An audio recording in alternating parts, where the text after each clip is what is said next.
Greetings, Guardians, my name's Bife here. Another day, another offensive front against the Cabal opens up. But this one just got very interesting. Today we're going to be talking about an exotic weapon, the heist involved in stealing it, the factional schism in the Cabal race, and the new enemy that might lead to the rise of. Before we start though, a brief little programming note. On YouTube, Twitter and Reddit and a whole bunch of other places, spoilers for content later in the season have been released, and I want to let you guys know that I'm not going to be covering them until they come out.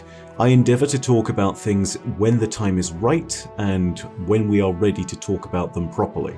I'd also encourage people who are in this video in the comments section not to spoil anything about the later parts of the season that may or may not have been released, just so everybody knows.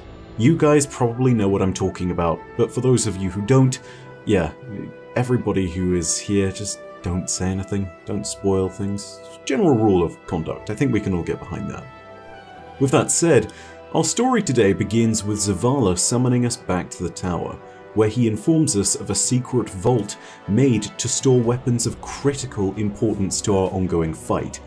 After the loss of our previous Destiny 1 vaults at the start of the Red War, the new weapons we'll need to hold on to in case of another crisis are being stored in a secret vault, allowing the Vanguard to release a powerful arsenal at a moment's notice should an enemy rear its head.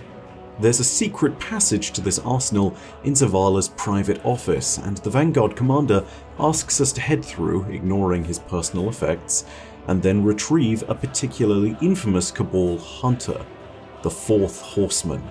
This weapon originates from back in Destiny 1 in the Dark Below expansion, along with Dragon's Breath and No Land Beyond. This means that the weapon has a Grimoire card that can give us a little insight into its design and story, and that Grimoire card reads as follows. One look at the Fourth Horseman and the care taken in crafting it points to the old trophy-driven traditions of the hunt. But this blunt force destroyer wasn't built for just any game. Its precision tuning allows for full auto-firing, while measured impact timing provides an extra kick at the tail end of each magazine.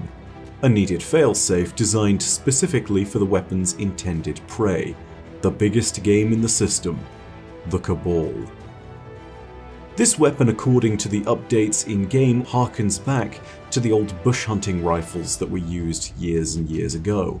Having said that, the systems of this weapon are specifically built to hunt the one form of prey as noted, the Cabal. The recent utilization of the Almighty as a weapon of another kind is troubling for sure, but this comes along with a resurgence of Cabal activity. In response, the Vanguard has clearly seen this weapon as a prime candidate to assist our military action. However, upon venturing into the office and heading to the vault door, Zavala's access codes to the vault don't work, forcing us to once again crawl through the ducts to reach the vault. When we eventually get inside, the Fourth Horseman is gone, and all we can see is a rack of what look like old Galahad Seas from Destiny 1's Alpha. Don't joke about these, by the way, these were the original Hardlights, no joke, they destroyed in the Alpha. Upon returning to Zavala, he asks us to take up the trail with Anna, who has Braytech that can help track this weapon down. It very quickly emerges that the weapon was stolen by the Cabal. The question is, which Cabal? After tracking down the required information, Anna determines that it's not actually the Red Legion who undertook this heist to steal the Fourth Horseman, but instead, it's Calus's Shadows. It's also apparent that the Shadows are in an interesting place at current, as they have a network of spies within the Legion itself. This has undoubtedly given them a great chance to keep tabs on their rivals, as well as forming interceptions and infiltrations of operations where possible. Unfortunately, as we communicate with Benedict about this particular point of interest, he states that the Shadows within the Red Legion responsible for the heist have been found and killed, and it's here that we have a very interesting insight into the Legion and its new command structure. Benedict informs us that the infiltrators were killed on the orders of Keitel, Emperor Calus's treacherous daughter and heir to the Cabal Empire. Before we go any further, we need to talk about Keitel for a second because this has huge ramifications. Keitel is Calus's only daughter as far as we know, and that, in some circles, makes her the natural heir to the Cabal Imperial throne. In a previous video critiquing Bungie, I believe I stated that the Red Legion command structure had all but broken down, and that was mostly true at the time. Now, however, it looks like Keitel has formally taken the reins.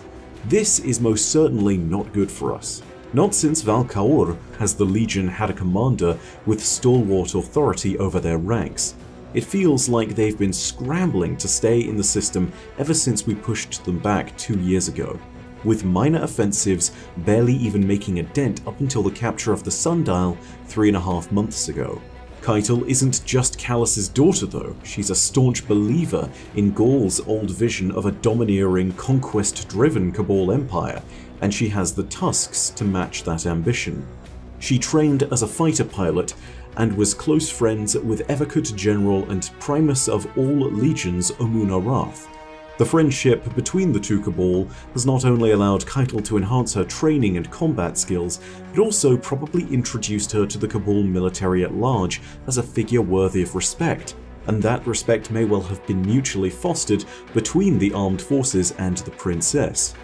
She joined the Midnight Coup and helped Ghaul overthrow Callus when the time was right, saying to her father as he was deposed that she would not be weak. Unquestionably, she made a powerful political ally to Ghaul and the Consul, but with their deaths and the deaths of Val-Ka'ur, she is now left as a truer heir to the Cabal Empire than many others, with only Callus really challenging her claim, and Callus, having been deposed, may not be there to claim the actual title on Toro Battle.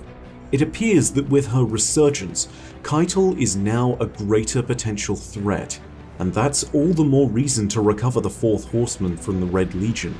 Eventually, Benedict helps us to track the weapon to the Quarry, a lost sector that's recently been fortified by the Red Legion in the EDZ.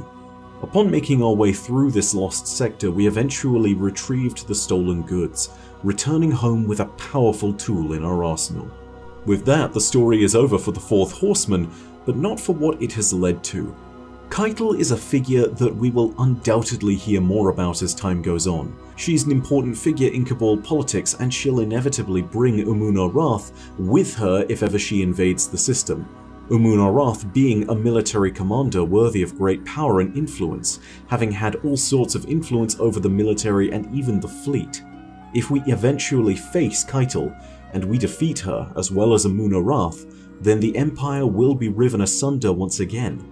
And I do believe that this may once more play into Callus's hands, who will once again be the most likely figure to fill the power vacuum. But the Fourth Horseman's lore tab, and the note from Zavala that comes with it, certainly gives us a little hope for this future situation. It's not a holdout weapon, it's a pathfinder. There's a reason the Cabal want to take this weapon from us. When you hold the Fourth Horseman in your hands, you bring the storm. You instill fear by commanding the thunder and firing off rounds with lightning speed. Tear through your enemies like light piercing through clouds after the rain subsides. You are a force of nature, unstoppable, unpredictable, undeniable. Don't forget what the Fourth Horseman brings after all. Keitel is out there, but now we might be ready to meet her in battle. War, famine, plague, and death. We ride at the side of these horsemen. We may yet bring their wrath upon our foes, and in the coming apocalypse, may we be the ones who reap our foes, for now we have the Fourth Horseman. Thank you very much for listening. If you enjoyed the video, go ahead and leave a like, and as per usual, leave your thoughts down below in the comments section. Again, please no spoilers on this particular video. I understand that that's often a really tantalizing subject to discuss, but for the moment, I want to go ahead and leave this here. I do not want anybody spoiling this particular topic for people who have not seen the leaks.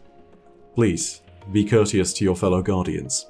Of course, if you want more Destiny lore content, you can also hit the subscribe button and the bell next to subscribe to turn on those email notifications.